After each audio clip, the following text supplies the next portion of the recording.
Hey everybody, Ben Goessling from the Star Tribune coming to you with this week's Vikings Big Question and coming to you from my new home office. This was a big project that we've been working on at our house for quite a while in Minneapolis and looking forward to doing quite a bit more video work from here. You'll probably see this office quite a bit, both in the Big Question videos and the daily delivery uh, segment that I shoot with Michael Rand every week for his podcast that you'll be able to find later this week in the Daily Delivery podcast. So if there are things you want to see in the backdrop, let me know. We've got a few glossy reprints of famous moments in recent Vikings history from my time on the beat. Those are always kind of a fun thing to have. So if there are other ones you want to see, let me know and we can get those printed up.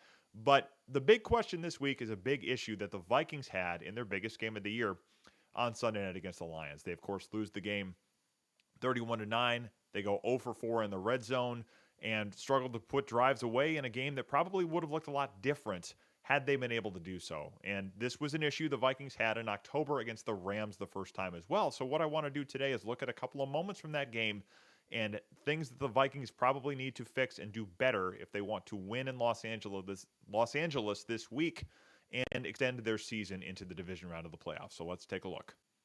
Okay, so one of the big issues the Vikings have had in the red zone this season is the ability to finish drives with a run when they've needed to do it. They have not run the ball very much in the red zone, and I think part of that is because they haven't done it very well. Kevin O'Connell has said, I'm not going to basically waste plays on things that don't work. And the Vikings have been a team that runs the ball not very often in the red zone, according to the statistics from Sports Info Solutions. Part of the reason for that is they've had a runner hit at the line of scrimmage on something like 72% of their runs inside the 10-yard line this season, which is the highest rate in the league. And their stuff rate, which Sports Info Solutions defines as a run that either gained nothing or lost yards, they've been stuffed on 50% of their runs inside the 10-yard line, which is the second highest rate in the league behind only the Dolphins. So the ability to just line up and pound it into the end zone has been something the Vikings have struggled with all year.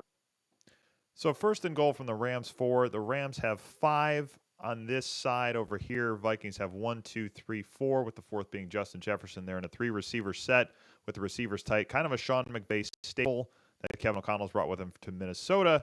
And Aaron Jones gets stuffed for a 4-yard loss here that really kind of throws the rest of the drive off. We'll watch it again from the end zone copy. Williams, 24, comes in, makes the play, kind of scuttles the whole thing. Justin Jefferson works with Jared Verse and then works up to the safety, but nobody takes care of 24 off the edge. And then the Vikings, after a short run for Aaron Jones on second down, we come to this third down, third and goal. Vikings have a chance to put this in from the 5. They line up in a 3-receiver set. We see the motion from Justin Jefferson. Jordan Addison down here at the bottom sits down in his zone, and if Darnold can work back to him, that might be a touchdown as we see it play out here. But Darnold locks in on Jefferson, who loses his feet. Playing against a double team really never has a chance to come down with that ball. So the Vikings end up settling for 3 here when they have a chance to take the lead. And maybe a decisive score in that game maybe changes the momentum of it. But they can't cash in, and that ends up being a pretty big moment in that game. You notice David Questenberry here, who had filled in for Christian Darrisaw after he got hurt, ends up tearing his ACL. Questenberry gets pushed back, and Darnold dealing with some pressure on that play as well.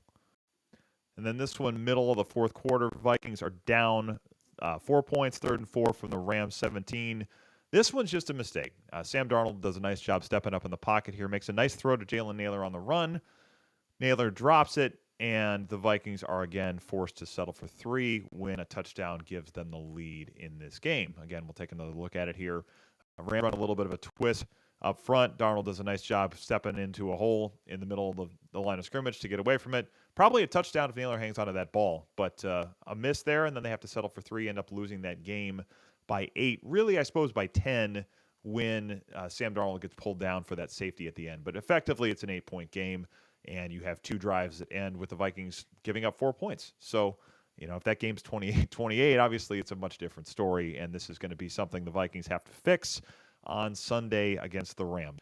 So again, lots for the Vikings to get cleaned up there, trying to be more efficient than they were on Sunday night. They obviously have been pretty good in the red zone for most of the year. In fact, these last 3 games before that Lions loss had been some of their best work of the season in the red zone. And playoff games come down to these things. They come down to a play or two that may make the difference between winning and going home. So they're going to have to be a lot better in some of those moments on Monday night against the Rams, and we will have pretty much our whole crew there. All four of our beat writers, myself, Andrew Kramer, Mark Craig, Emily Leiker will all be in the house, as will Jim Suhan, and we'll have a couple of photographers there as well. So nobody covers the Vikings like we do at the Star Tribune, and we will be there in full force at SoFi Stadium as the Vikings return to the playoffs for the first time in 2 years on Monday night, and they face the Rams at 7:20 Central Time. We'll have all of it covered for you.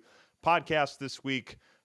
Big stories coming this weekend. Quite a bit of Vikings coverage in the paper, including one I'm pretty excited about relating to Kevin O'Connell's relationship with Brian Flores and how the two of them have worked together this season. And then our crew will all be there Monday night. Podcast, video, plenty of coverage online and in the paper. So make sure you check out all of those things. And thanks for watching this version of Access Vikings Big Question. Again, let me know what you think of the backdrop, what else you want to see back there, and we'll make some things happen there. So thanks for watching. Have a great week. We'll talk to you soon. Bye-bye.